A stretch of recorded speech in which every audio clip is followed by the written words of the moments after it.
L'éditorial. L'État a le monopole de l'information concernant le coronavirus. Il le réclame, on le consent. Cependant, qui représente l'État?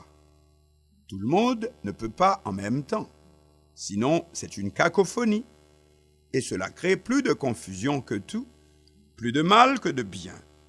Cela a commencé par l'inauguration, le lundi 16 mars écoulé, d'une sorte de bureau de coordination de l'information sur la pandémie, installé au ministère de la Culture et de la Communication, dans son annexe à l'avenue Lamartinière, Bois-Vernat. L'inauguration du Centre d'information permanente a eu lieu aujourd'hui, sous la présidence du Premier ministre Joseph Joute, assisté de la ministre de la Santé publique et de la Population, Dr Marie-Greta Roy-Clément. Tout se passa très bien. Il y avait beaucoup de scoops à communiquer. Haïti ferme ses ports et aéroports aux passagers du monde entier, sauf les aéroports de Miami et de Fort Lauderdale, Floride.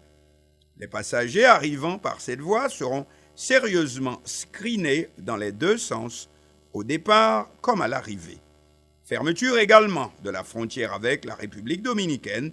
Les marchandises passeront, mais sous un contrôle plus strict. Autre dernière heure, le premier mort par coronavirus est enregistré en République dominicaine voisine, où le nombre de cas suspects a également bondi, passant de 11 à 21. Et ce ne sont plus, comme avant, toutes les personnes arrivées de l'extérieur. On n'avait pas encore appris qu'en Haïti, et c'est important, 19 citoyens haïtiens revenus le dimanche 15 mars écoulé d'un voyage en Europe ont été placés en quarantaine domiciliaire. Information rapportée par la ministre de la Santé, Dr Greta Roy-Clément. Celle-ci précise que ses compatriotes, nous citons, ont été placés dans un espace approprié. Des matériels, dont un thermomètre pour s'informer de leur température, leur ont été distribués. Nous suivons de près l'évolution de leur état de santé, a dit la ministre de la Santé publique.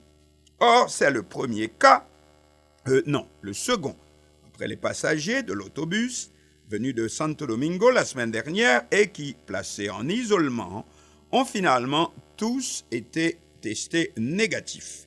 Toujours selon la ministre de la Santé. Par conséquent, c'est important l'arrivée et la mise en quarantaine domiciliaire de ces 19 compatriotes revenus d'un voyage en Europe où le coronavirus actuellement fait rage et plus que partout ailleurs dans le monde, alors qu'en Chine où elle a fait son apparition en décembre dernier, l'épidémie est actuellement en recul.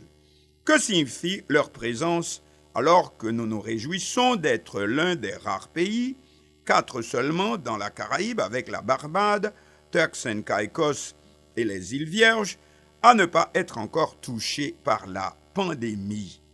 Mais surtout, que veulent dire les mots « quarantaine domiciliaire » pour notre auditeur? Est-ce que les personnes en question, n'ayant pas encore présenté les symptômes du virus, mais venant d'un pays déjà contaminé, l'Italie, l'Espagne ou la France, sont gardées à domicile jusqu'à ce qu'il soit scientifiquement établi qu'elles n'ont pas le coronavirus? La durée de quarantaine domiciliaire est de 14 jours parce que c'est le temps que met le virus pour commencer à se manifester, encore appelé temps d'incubation.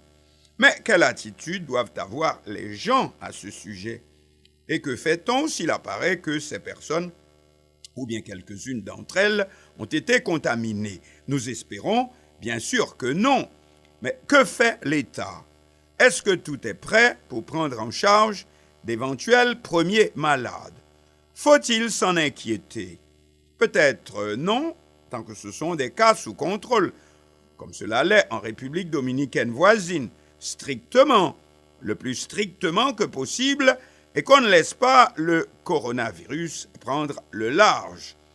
N'est-il pas alors nécessaire de redoubler de vigilance dans la communication sur l'épidémie, étant donné que tous ont reconnu, avec le gouvernement, que l'information est la meilleure, sinon la seule forme de lutte contre ce mal qui répand partout la terreur et qu'on ait accepté sans contrainte que l'État doit jouer le rôle de coordonnateur à cet effet. Alors, si c'est le cas, c'est à l'État, pour commencer, de mettre de l'ordre dans ses interventions. Or, tout de suite, il va se révéler que commence à se manifester une véritable bousculade au sein de l'État lui-même pour savoir qui va dire quoi. Bref, des ministres veulent en profiter pour jouer les vedettes, annonçant ici et là des initiatives qui, dans la plupart des cas, n'apportent rien d'important, mais histoire de montrer qu'on est de la partie. Cela ne peut aboutir qu'à une véritable cacophonie, autrement dit confusion, au niveau du grand public, alors qu'il n'est déjà pas si facile d'arriver à exposer un sujet aussi nouveau qu'une maladie, sans odeur et sans couleur, donc difficilement reconnaissable.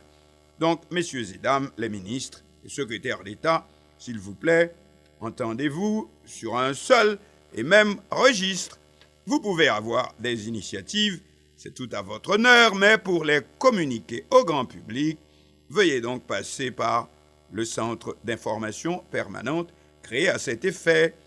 Nous proposerons de passer par la titulaire de la santé publique, puisque c'est son job, et de tenir au moins 3 conférences de presse par semaine au centre d'information créé à cet effet.